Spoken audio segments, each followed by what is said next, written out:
the disturbing case of Jessica Chambers, the girl who was burned alive.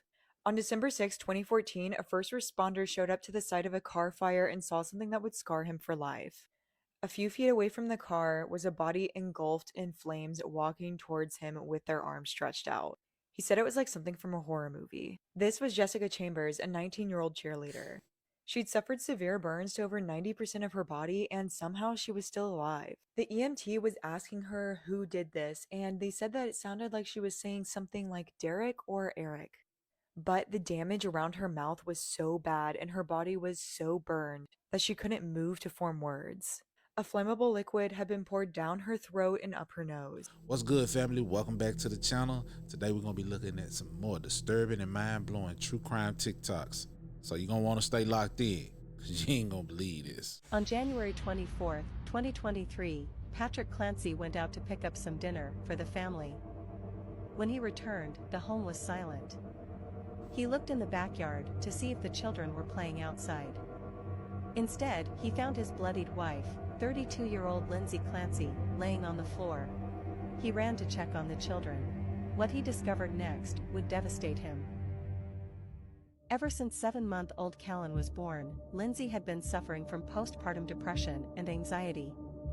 Between October and January, she had been prescribed 13 different medications. Earlier in January, she had been admitted to a psychiatric hospital. But today she was having one of the best days she has had in a long time. She had taken 5-year-old Cora, 3-year-old Dawson, and Callan to a doctor's appointment.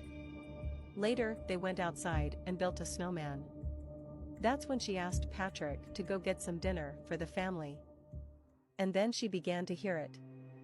A male voice in her head telling her to kill the children. She took them all down to the basement.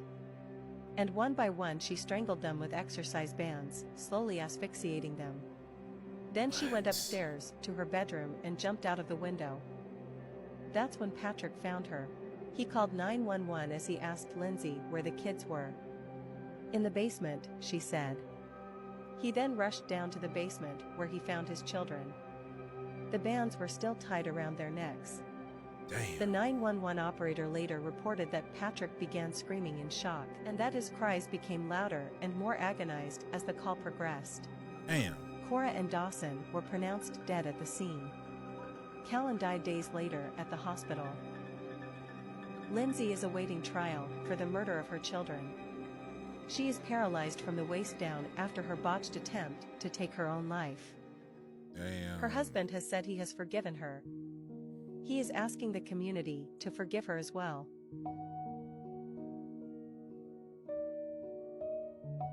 Oh no. Man, that's gotta hurt, bro. That's gotta hurt, bro. I don't know if I would be forgiving her, let alone asking everybody else to forgive her for that, bro. That's crazy. What possessed you? What possessed you to want to take our children's lives? Like what? What the bro, that's sick. And I'm angry. Hialeah police say that Derek Rosa waited for his mother to fall asleep on Thursday night, then came into her bedroom and stabbed her multiple times. Police saying they found her on the floor of her bedroom just inches away from that newborn baby's crib. Identified by police as 39-year-old Irina Garcia.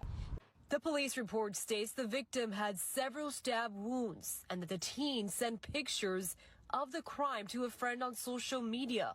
A source tells us the teen called police and also said he was afraid he was going to do harm to his sister and to himself. He's currently in secure detention at the juvenile detention facility. The judge ordering that he stay held on secure detention for at least the next 21 days. His next court hearing set for November 2nd. Family members arrived Friday and were seen entering the apartment. Police described Rosa as an honor student with no prior known mental health issues or run-ins with police, adding a layer of mystery to this family tragedy. His demeanor, he was very quiet, apologetic, very respectful. Not what you would expect walking into that home and seeing that crime scene.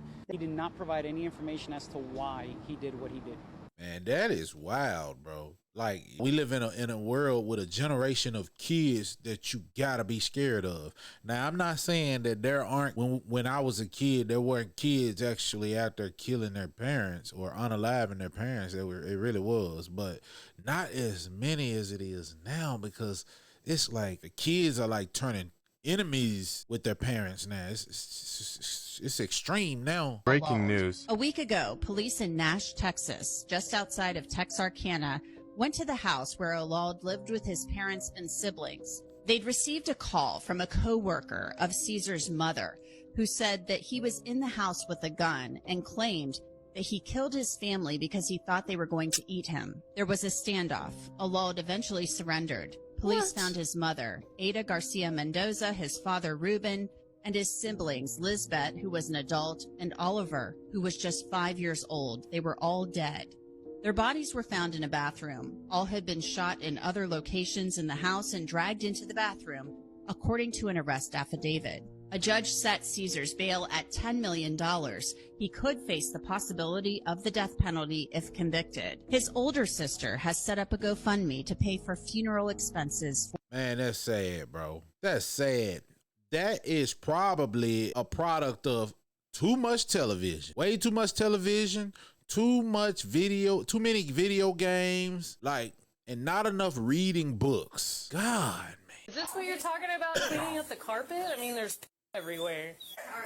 There's the carpet floor was like this when we moved. Welfare check was conducted after Stephen Kittle, or is that Kitty? Or what? No, that's Kittle, confessed to the SA of a 4-year-old girl and 1-year-old boy. Ah, man, what?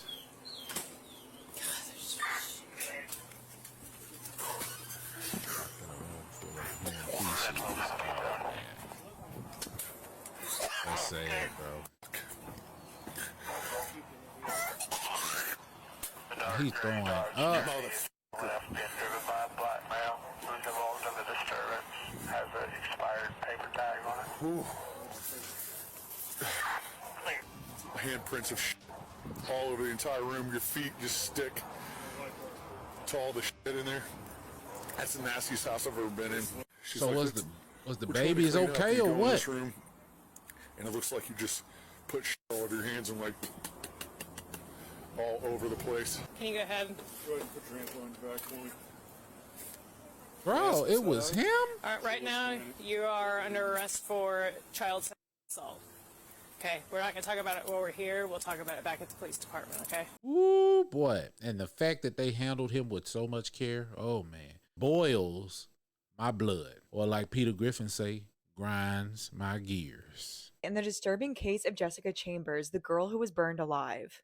On December 6, 2014, a first responder showed up to the site of a car fire and saw something that would scar him for life. A few feet away from the car was a body engulfed in flames walking towards him with their arms stretched out. He said it was like something from a horror movie. This was Jessica Chambers, a 19-year-old cheerleader. She'd suffered severe burns to over 90% of her body, and somehow she was still alive. The EMT was asking her who did this, and they said that it sounded like she was saying something like Derek or Eric. But the damage around her mouth was so bad and her body was so burned that she couldn't move to form words. A flammable liquid had been poured down her throat and up her nose. Wow. She was in so much pain but pushed through to see her mom before she passed. And her mom actually told her that if she needed to pass on, it was okay. People began searching for a culprit because who could do something so evil? The Damn, autopsy showed man. that there was bruising to her chest area, indicating a possible SA. Maybe the person thought they strangled her and set both her and the car on fire to destroy evidence, only they didn't Stupid. realize that Jessica was still alive. Just This stupid. footage is the last time she was ever seen before getting set on fire. Around Damn. 5:30 p.m., she went to a gas station around 1.5 miles from where she was found. She also briefly spoke to her mom on the phone, and her mom said that she sounded kind of distant. It almost felt like someone else was there. And at 7:30 p.m., her cell phone data shows her driving to the area where she would later be found. As people started to look for someone named Derek or Eric, a jogger found her keys in the grass. The police tested the DNA and it came back to a man named Quentin Tellis. Quentin initially said that he was only with Jessica that morning, but after police showed him cell phone location data that put him with her at 7 p.m. that night, he said that he got a friend to pick him up. That's what his ass Fact-checking this, police discovered that friend was out of town. Text messages showed that he made several romantic advances towards Jessica, which she rebuffed. And they had to find these texts on Jessica's phone because Quentin had deleted all traces of communication that he had with her after her death. Super sketch. He also had gas cans in his garage, but it's That's a a sick garage. dude. So Quentin was charged in Jessica's case, but the trial was a mess. Who was Derek or Eric? People were really focused on this and couldn't let it go. A speech pathologist testified that her throat was probably too damaged to form words. And it's also possible that through all the trauma, Jessica didn't know what was going on. A prosecutor even allegedly asked a witness to say that Jessica had nicknamed Quentin Eric. And this is a huge no. Quentin was tried in her case twice, but both trials ended in a deadlock. But immediately after the second trial, Quentin was taken into custody for a second case. This was for the murder of Ming Chen Sao, and she was found in her apartment on August 8th, 2015. Police believed the 34-year-old had been brutally stabbed around 30 times. Authorities believed that the perpetrator did this over and over again until she finally confessed her PIN to her debit card, which Quentin Tellis was later caught using. Both Ming Chen and Quentin's phones called her bank that night, and Quentin's was the one that gained access to the account using the PIN.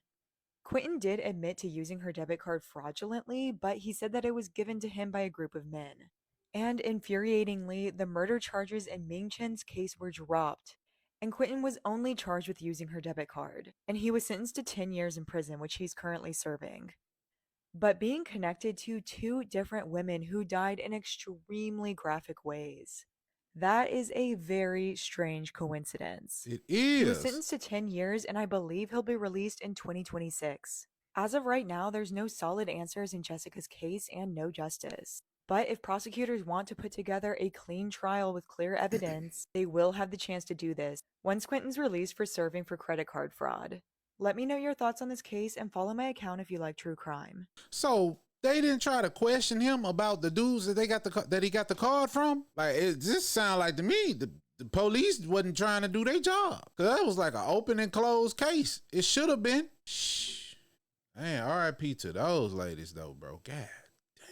So this guy, this serial killer who I'd never heard of, killed a lot of people. Just a few days ago, this dude decides, hey, you know what would be a great idea is making inappropriate comments about my cellmate's children. Now, the cellmate happened to be a convicted murderer. I know what you're thinking, that's a recipe for some swift fucking justice, and you'd be right. So what this guy Billy Shamir would do was he would break into these senior living homes, or he would just knock on these old women's doors at their houses and be like, hey, maintenance. And once he was inside, it would always be the same. He would put a pillow over their face until they weren't breathing anymore. And why? What was the motive in all this? He just wanted their jewelry. He just wanted their belongings. 7 of 91-year-old Mary Bartel's neighbors had turned up dead in their retirement home before Mary got a knock on her door, but there was no concern in the air because all the deaths were just ruled natural causes. He told her, just go to bed, don't fight me, and then he forced that pillow over her face.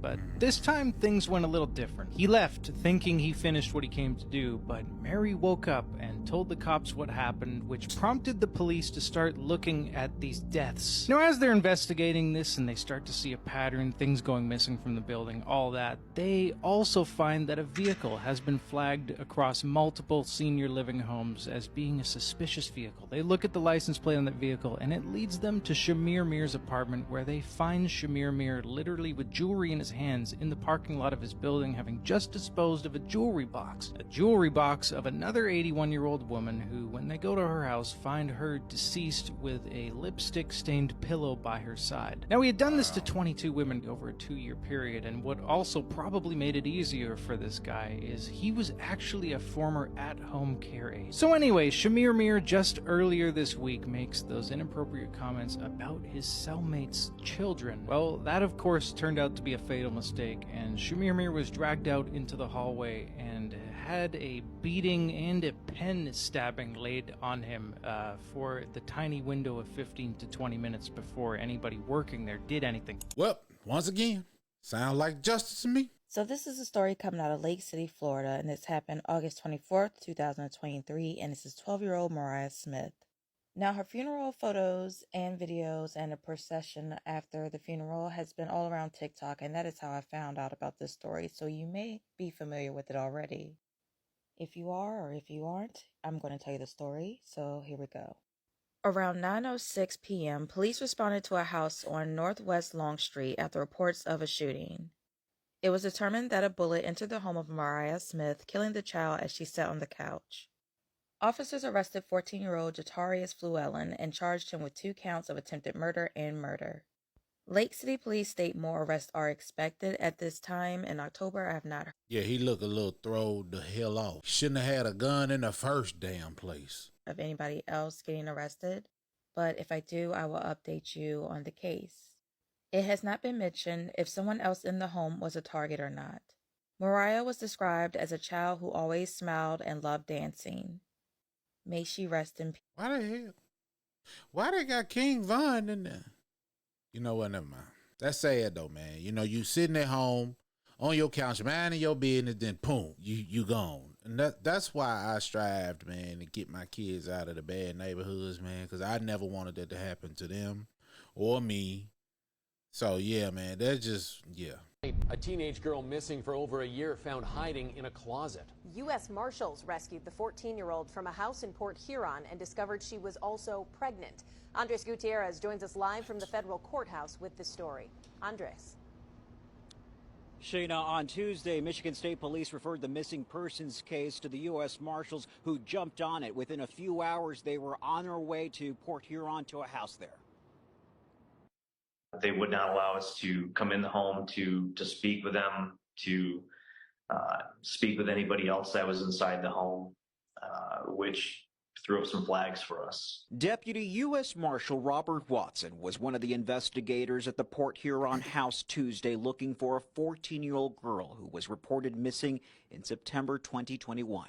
I had run away from a foster home and potentially had been picked up by a non-custodial parent. With a search warrant, law enforcement went into the home. Shortly after I began my interview, one of my task force partners yells out "contact," which is code for us that the person we're looking for, they have eyes on them. And this happened to be in a closet. The young lady was hiding behind some clothes. Child Protective Services took the frightened girl to the hospital for an exam. She was shaken up. You know, she's such a young girl. She was visibly pregnant. So what we wanted to do was we wanted to comfort her. We wanted to let her know and reassure her that she was safe. Authorities suspect her biological mother, who lost custody, found the teen after she ran away and began moving her from house to house. As to why it took so long to find her, law enforcement right now is completely understaffed. If you only have a handful of, police officers or deputies that are responding from call to call violent crimes, they may not have the personnel resources to help with those things.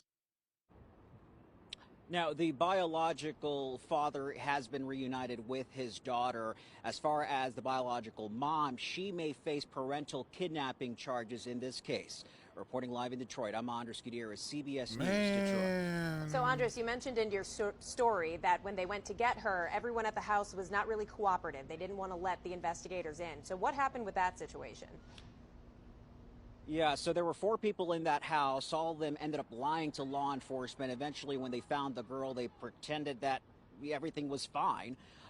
They're not facing charges at this moment, and we're told that there are no signs that any human trafficking was happening at that house. Okay, so let me get this straight. The girl didn't run away from home. She wanted to go be with her mom, her biological mom, so she ran away from home without the father's consent. And when they reported the girl missing and the investigators got a tip on where the daughter may be, they found her in the biological mom's house, hiding in a closet behind clothes. Sound like to me she didn't even want to be with her dad. And if that's the case, bro, you need to go ahead and give custody. Let that girl go back where she want to go, because at this point, she's going to be trouble for you, bro. She don't even want to be there with you, and she came back pregnant. Like, how you gonna handle it? I know you don't want to see nothing bad happen to her, but you know, obviously there's a life that child wants to live, or a freedom that child gets with her mom that she doesn't get with you, and she loves it over there. So it's gonna be rough, bro. It's gonna be rough with you. But hey, I'm just talking. I don't know if that guy is looking at my video, but if you are, bro, save yourself some trouble. 20-year-old Bren McFarland, struggling with mental health issues, waited for 3 weeks for a bed in a mental health unit. Less than 24 hours later, Bren took his own life.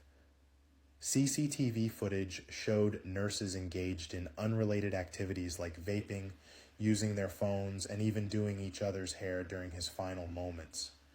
A jury ruled that the Lancashire and South Cumbria NHS Foundation Trust had neglected Bren, leading to his death. Damn. They expressed their condolences to Bren's family and pledged to improve care standards. Do you think it was the nurses' fault? Hell yeah. Fire they ass. Fire them. Cause nah, bro. Nah, that's foul, man. It's photos like these that are going to be very problematic for the current leadership of the Bonanno crime family. I'm asked all the time, is the mafia still around? Yes, it absolutely is. All 5 families are still operating. However, as I've said time and time again, they're very much neutered on what they can and can't do. Now, these photos are very recent. The man in the white is currently the alleged boss of the family, a man from the Bronx, New York, called Michael Mancuso. The man to his right is a person called John Spirito, a man that he would come up with. These guys came up in the crew of Patty from the Bronx, DiFilippo, in the 90s and 2000s, and they ultimately today are the power of the family. Now, a lot of people are saying, Jeff, it's not illegal to walk around with your friends in public. Well, for these two, it is, because they both are under something called supervised release. And I've talked about this before. The government looks at this stuff as a violation. You cannot violate by hanging out with people that are either felons or also on supervised release. And this is going to put both of these individuals back in prison. Now, the government has recently introduced over 80 different qualifications of supervised release violations, including watching these individuals through surveillance walk down the street in various areas around New York. They also will use phone calls that were wiretapped to confirm meetings, clandestine operations, and other things. Now, this is bad for these guys because Michael Mancuso in the white has been in prison for a lot of his adult life. He spent almost 10 years in prison for allegedly killing his wife back in the 80s. He spent a large parts of the 2000s, 15 years for a conspiracy to commit a mob murder, and he's now going to head back to prison again. Michael Mancuso has been in the news and can't seem to stay out of jail. His number 2, Spirito, he spent a lot of his life in prison as well. John Spirito is a guy who spent almost 20 years in jail in the 2000s for a mob murder relating to the 1999 murder of a person called George Shasha, a guy who he had a beef with and his capo had a beef with, and they killed him. So these guys are going to go back to prison. It's said that Michael Mancuso will have to report in September. Just another hit to the beleaguered mafia in New York. I don't know much about mafias. All I know is what I see in the movies. And I gotta tell you, I did not know that mafias was still around, bro.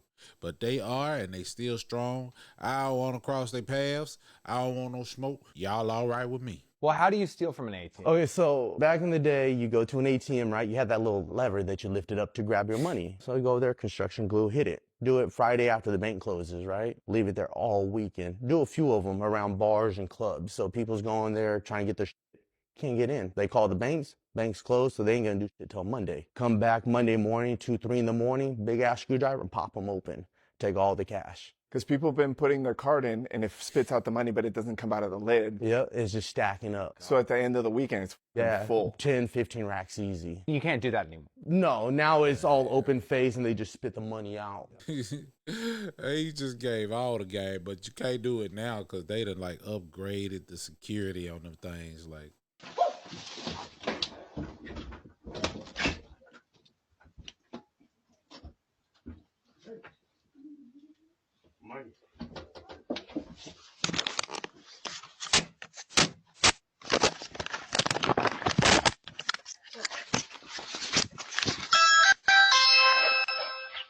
oh, they already see you, bro.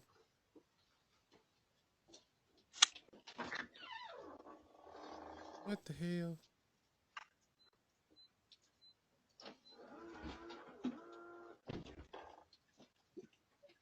He walking slow as hell.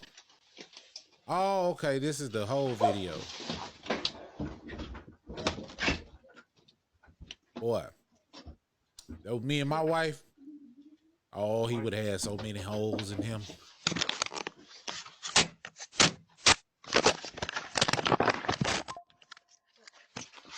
I would have came out the back door. I would have got his ass. That's crazy, man. I'm glad she got in time. Got in that door in time to lock it too.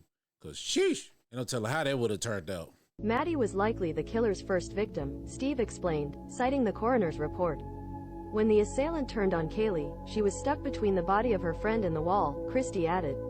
There's evidence to show that she awakened and tried to get out of that situation, but she was assaulted and stabbed, Steve Gonçalves told CBS News' Peter Van Son of his daughter, Kaylee Gonçalves. The bed was up against the wall. The headboard was touching the wall and the left side of the bed was touching the wall. And we believe that Maddie was on the outside and Kaylee was on the inside, the grieving mother explained. Wow. That's tough, bro. That's tough. Maddie was likely the killer's first victim, Steve explained, citing the coroner's report. When the assailant turned, I can't read that, Kaylee, she was stuck between the body. Okay, they already read that. That's crazy, bro. Neighbors say she'd had her throat slit, apparently decapitated. The suspect, her own daughter. There's blood on that side, there's blood on the floors. The horrifying scene unfolding just before 5 Sunday evening at this El Monte home. The victim's brother, who lives in the front house, says he heard a scream and then his 11-year-old nephew ran out yelling for help. His shirt soaked with blood after apparently witnessing the grisly scene. He says maybe they argued, but to tell you the truth, I don't know. Friends say the suspect, 25-year-old Kimberly Gonzalez, struggled with drugs. Her mother, Jacqueline Perez, was raising her 2 grandchildren as well as Gonzalez's 3 siblings. She was a really good mom. She was a great mom. She was a really good mom. She had just a new 3-year-old. She had a new baby. Decorations from a child's birthday party Saturday still hanging as detectives canvass the crime scene. Neighbors say they heard a commotion, one woman crossing paths with the fleeing suspect. She was coming out, and then she rushed back in because she saw somebody running that way, saw the cops coming this way. A path of bloody footprints led out onto the street where neighbors say Gonzalez was hiding between 2 cars. That's where she was taken into custody. She's being held on $2 million. Kind of reminds me of the Lester Street murder. All right, guys, did you hear about the Florida mom who lost custody of her 10-year-old son and did the unthinkable? Let's talk about it. So Brandy Hutchins and Nick Hutchins were going through a custody battle over 10-year-old Aiden Hutchins. Nick lived in Maine and Brandy lived in Florida. Now, Thursday, August 24th, the judge decided to give Nick full custody of Aiden, and Brandy was supposed to relinquish custody of him by Friday the 25th at 12:30 p.m. Friday at 12:30 p.m. came around, and Nick, being at the spot that he was supposed to meet Brandy, saw no sign of Brandy or Aiden. He called the police and he started notifying friends and family, who then started putting out posts on social and trying to find out where Brandy might be. The cops pinged their phones and found out that their location was at the Waverly neighborhood in Lake Wales, Florida. Unfortunately, when they got to the house, they found the unthinkable. Brandy had unalived her son and her 19-year-old daughter, who is still unidentified, and then turned the GUN on herself. Police say that this was unexpected. There was no criminal history, no sign of violence, that things would go this way with Brandy. And the father ended up putting out a social media post afterwards that Unfortunately, with the terrible news, he says, it was with a heavy heart that I'm writing this to give everyone an update about my son, Aiden Hutchins, who was missing and taken by his mother on August 25th, 2023. She decided to unalive him. He was unalived by her today, August 27th, 2023. He will forever be in my heart and did not deserve this. Rest in peace, my sweet boy, and I will see you again. I love you. What is wrong with people? Why would they do stuff like this? Right, man. That's what I'm saying. Like, I know mental health is real, but that was some selfish crap, bro. Because you lost custody? Oh my God, man. People are messed up, bro. People are messed up. These people might be freed soon in 2023.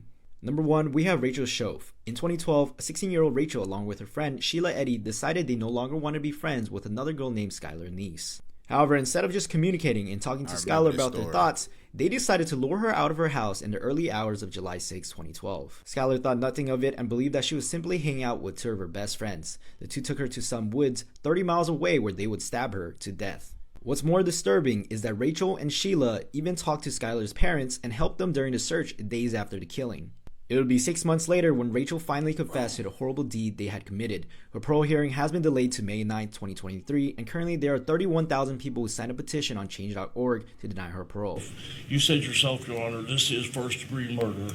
She should not give any leniency, and she can take her apologies and everything else and sit on them because that's about what they're worth. You stood there for over a year, comforting, being with us, telling us you knew nothing. When the police and everybody was coming close, then you decided to confess.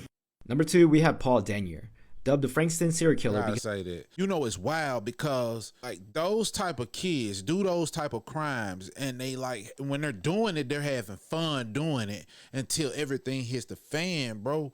Like, what was going on in your mind? Do you not know about you commit the crime, you do the time? Did you not know that? What the heck? Brutally attacked and slit the throats of 3 young women in Melbourne, 1993. He has had a history of breaking into neighbors' apartments, cutting up their furniture, clothing, and even writing blood on their walls. Ironically, in prison, Denyer began to identify as the very thing he despised, a woman. He was given 3 life sentences, but because of a technicality during his sentencing, he's eligible for parole after 30 years, which basically means sometime this year. Date of the parole hearing is still unknown.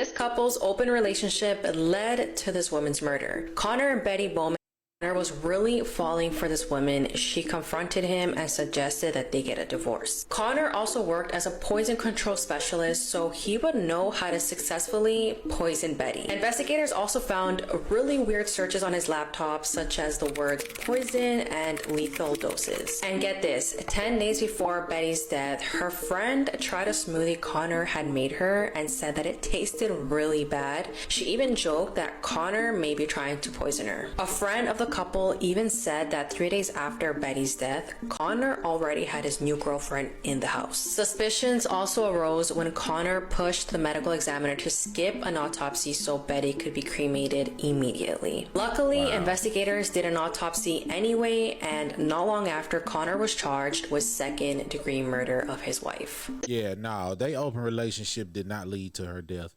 It was his sick, demented, retarded. It was him. Rest in peace to her, bro. On December 30th of 2002, 18-year-old Mary Liza Manser called 911 to report that her 2-year-old daughter, Marcelina Liza, was not alive anymore. She told authorities she blacked out and did not know what happened to the baby. This happened in Niceville, Florida. The baby was taken to a hospital in Pensacola, Florida, but there was nothing that they could do. An autopsy could determine that the baby suffered blunt force trauma to the head. Investigators felt foul play was involved. Okaloosa County Sheriff's Office investigator Captain David Allen decided to go back and look at all the evidence again in hopes of gaining a new perspective in 2021. Why don't we bring this back to the medical examiner and see what they think, because maybe there was a mistake made, so basically put a fresh set of eyes on it. After a thorough reevaluation, the medical examiner's office agreed, Allen said. The medical examiner conducted an autopsy on Marcelina's remains in April of 2021 and determined that the cause of why she was not alive anymore was shaken baby syndrome. It usually occurs when a parent or caregiver severely shakes a baby or toddler due to frustration or anger, often because the child won't stop crying.